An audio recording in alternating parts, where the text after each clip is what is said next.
Hi guys, welcome to Pedia. So, in class 9 CBSE democratic politics, that is civics chapter 2 constitutional design explanation part 2 da paaka so vaanga friends video kala palam. Ippo why do we need a constitution? So mukkiyamaana vishayam constitution namakku edukku theva. So constitution enna or set of rules. So and the set of rules la enna irukum adhaadu nama and rules and laws kuda sollalam. So ஒரு democratic countryக்கு first தேவையானது constitution தான். அந்த constitution இருந்தா மட்டும்தான் ஒரு democratic countryல piece வந்து இருக்கும்.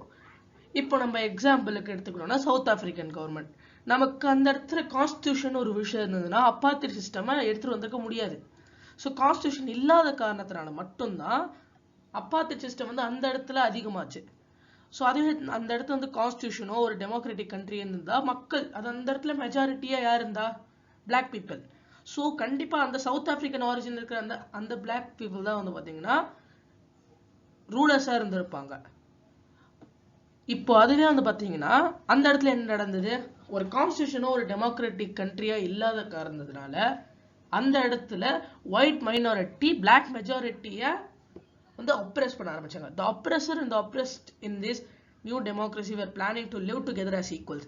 So இப்போ இவங்க என்ன பண்றாங்கன்னா அப்ரெசர், அதாவது அந்த ஒயிட் மைனாரிட்டி அவங்க தான் வந்து பாத்தீங்கன்னா ஃபர்ஸ்ட் எல்லாரையும் வந்து கொஞ்சம் கொஞ்சமா வந்து டார்ச்சர் பண்ணிருந்தாங்க. ஸோ அவங்களும் அப்ரெஸ்ட் அதாவது பிளாக் மெஜாரிட்டியும் ஒன்னா சேர்ந்து ஒரு புது டெமோக்ரஸியை கிரியேட் பண்றதுக்காக பிளான் பண்ணாங்க.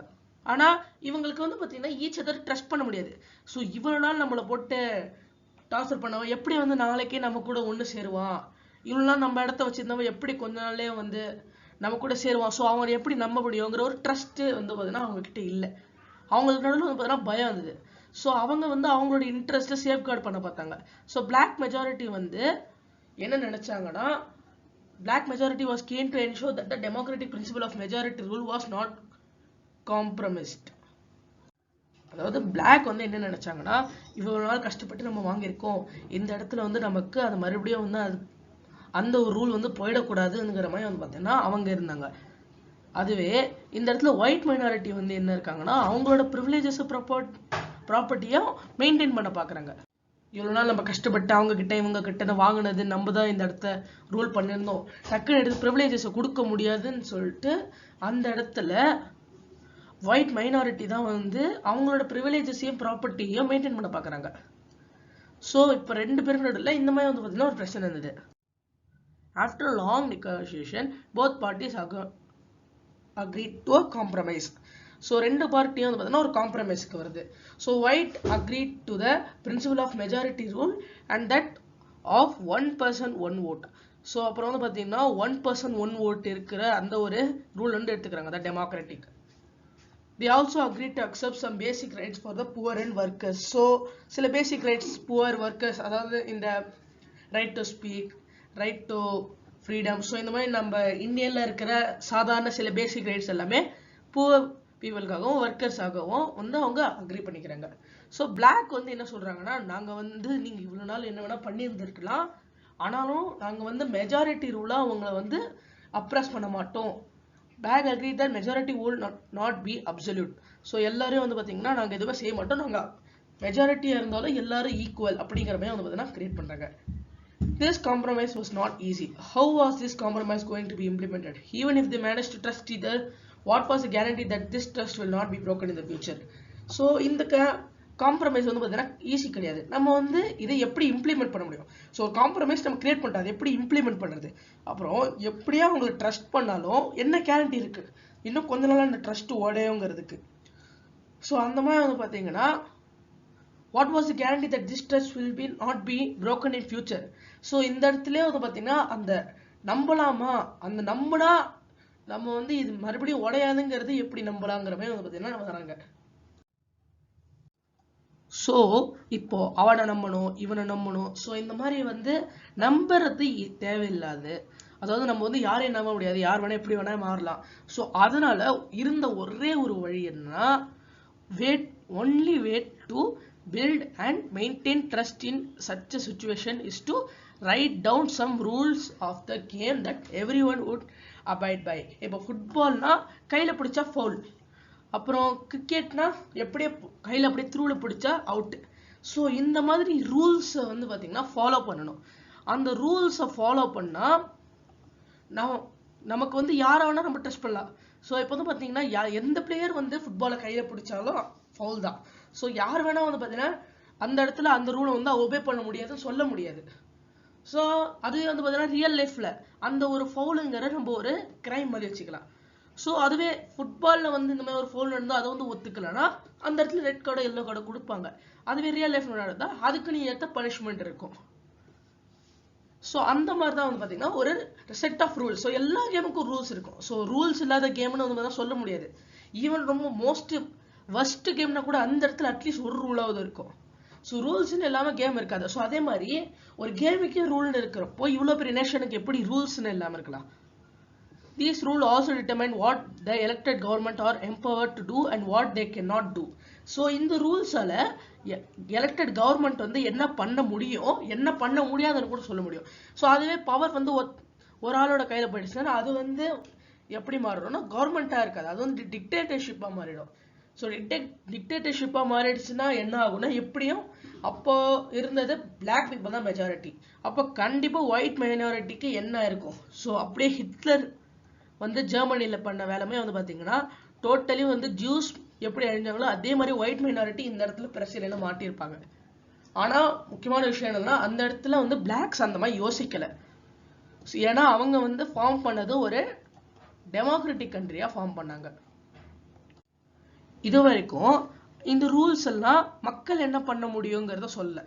ஸோ இப்போதுலேருந்து finally those rules decide the rights of the citizen. So ஒரு சிட்டிசனுக்கு இருக்கிற rights.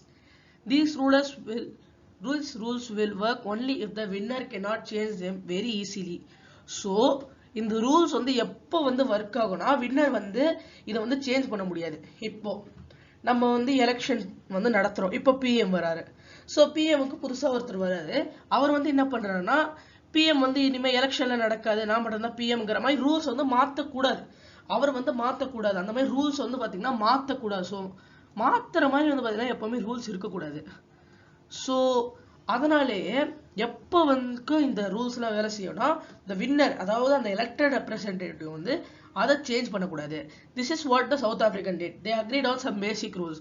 They also agreed that the rules will be supreme, that no government will be able to ignore this. So அவங்கள சில பேசிக் rules கூட வந்து பார்த்தீங்கன்னா follow பண்ணுறாங்க. So இதான் வந்து பார்த்தீங்கன்னா சவுத் ஆஃப்ரிக்கன்ஸ் கரெக்டாக பண்ணுறாங்க. அவங்க சில பேசிக் ரூல்ஸாக ஃபாலோ பண்ணுறாங்க.